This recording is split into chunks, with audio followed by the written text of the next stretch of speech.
Johnson opened the letter that he received in the mail. The letter was handwritten. Inside was a single sentence, written in bold letters. After reading the sentence, Johnson felt a chill run down his spine. He tried to contact Jack and Mark, but their phones were disconnected. Then only he heard a sound behind him. He turned around and saw a shadow pointing a gun toward him. A few days ago, Johnson, who was a detective, had been investigating the murder of a local businessman for weeks but had made no progress. The case was getting to him, and he was desperate for a break. One evening, as he was heading home from the station, he stopped by a diner for a cup of coffee.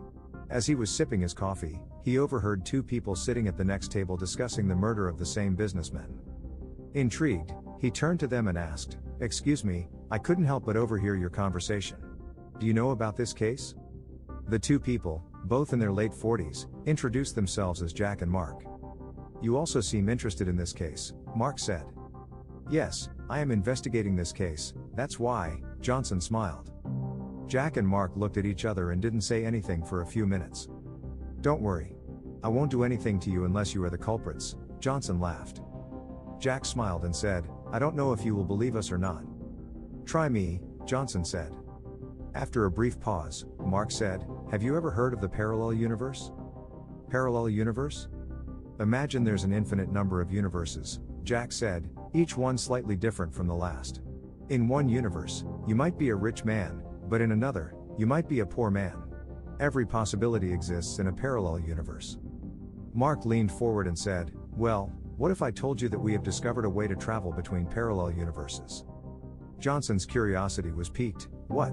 How is that possible?" Jack pulled out a small device from his pocket. "This is a dimensional portal generator.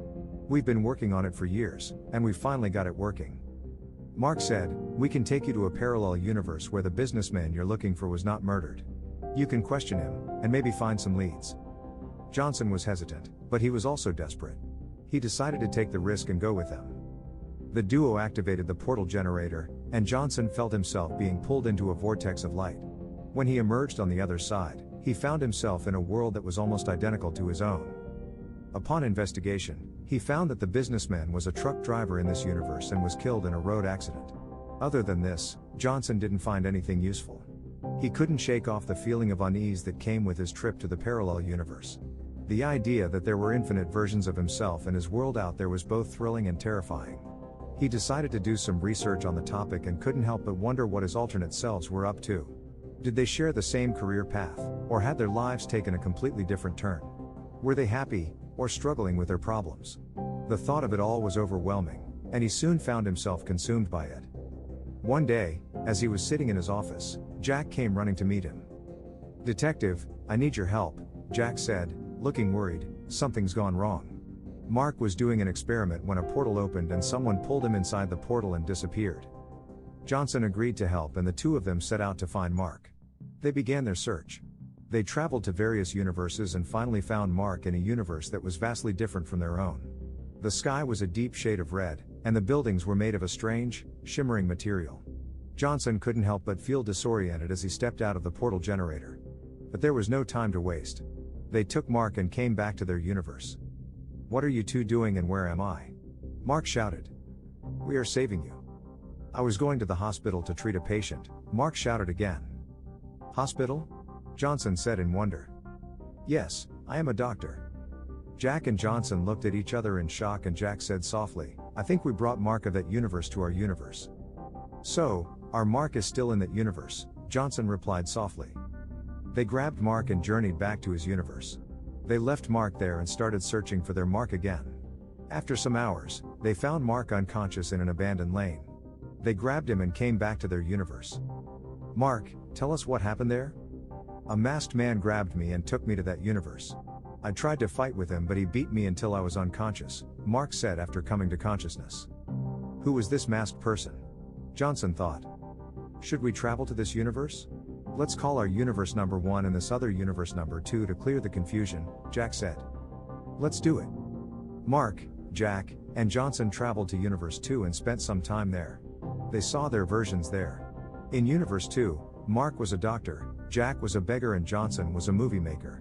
Other than this, they didn't find anything useful there and came back to their universe. I think we did a lot for a day. It's better if we all go home and take a rest, Johnson said while grabbing his head. Mark and Jack agreed and left for their homes.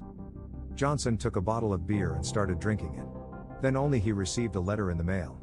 The letter was handwritten, and it was addressed to him personally.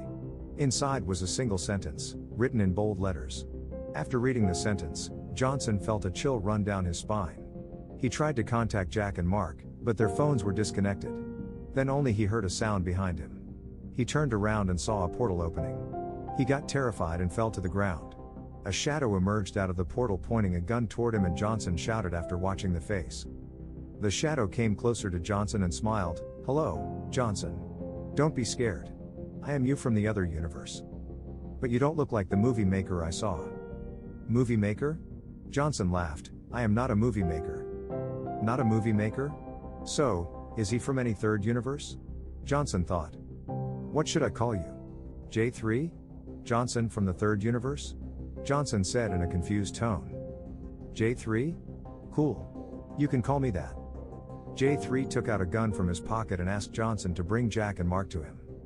"I tried calling them, but I am unable to connect with them." J3 laughed. "What happened?"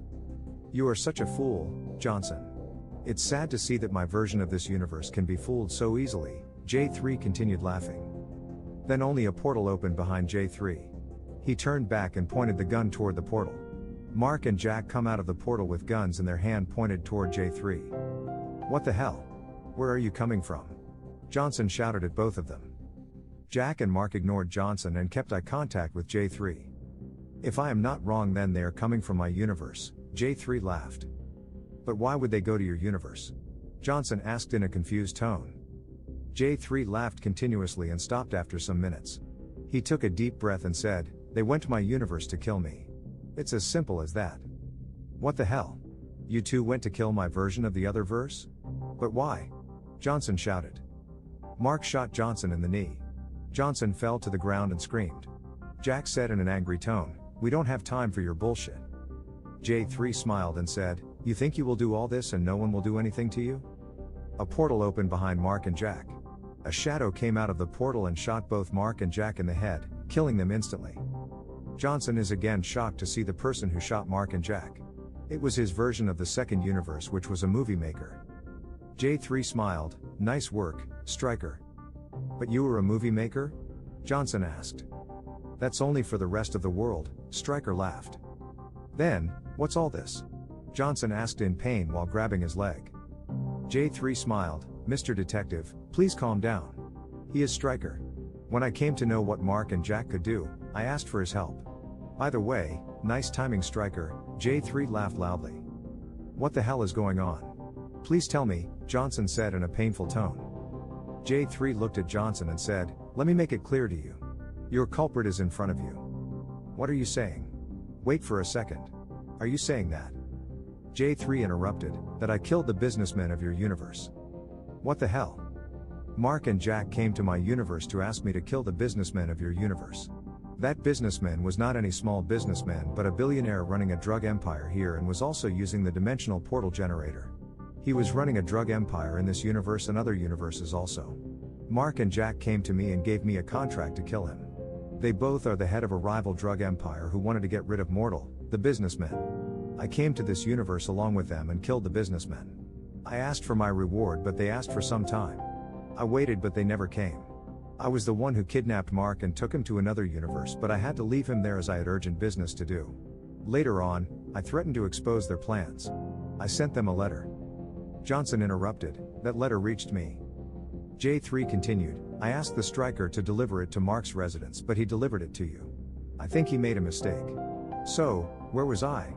Yes, I threatened to kill them, and to stop me they went to my universe when I came to you when you said that you were unable to contact them. What the actual fuck is going on here?" Johnson grabbed his head. J3 laughed and rubbed his head. "If Mark and Jack were the ones who arranged the murder, then why did they involve me? Why did they introduce me to these dimensions and universe shit?" Johnson asked in an angry tone. "Listen to me carefully, I am a contract killer and I have done a lot of assignments like this where I traveled from one universe to another to do the killing. Everyone comes to me from various verses to give me contracts. No one has seen my face as I act as a shadow and I am a normal shopkeeper according to the people of my universe. Mark and Jack were playing a big game, but they failed. They involved you because they wanted to know each and every part of the investigation. It becomes easy for them to work if they know every move of the police. They would have killed you also, but lucky for you I was here, J3 laughed. They would have claimed to you that they made the device, but it was me who invented this device 10 years ago. I traveled in this universe when I met Mark by accident. He told me that he was a scientist and then I made a mistake. I told him about the device. He stole the device from me and made copies of it. I stole a device and came back to my universe, but this Mark started chaos in the multiverse, Stryker said in a low tone. Their business kept growing in billions, and then came Mortal, who was his biggest rival. Jack, who was Mark's partner, came to me in my universe to give the bounty of Mortal. After killing Mortal, they showed their real faces when they didn't give me what they offered. Also, I came to know about Stryker's story and I decided to help him too, as our motives were the same, to kill Jack and Mark, J3 said. Johnson took out his gun, pointed it toward J3, and said, I still am unable to understand all the motives, but right now I will not let you go. You are a murderer. What will you do? Kill me? There's a whole big game going on outside. You don't know what will come. And yes, regarding your case. If you want to do police work, you can tell your department that you killed both the murderers as they tried to shoot at you. They will accept that Jack and Mark did this, but they won't believe that your version of another universe did all this. J3 continued laughing. J3 pressed a button and a portal opened behind him.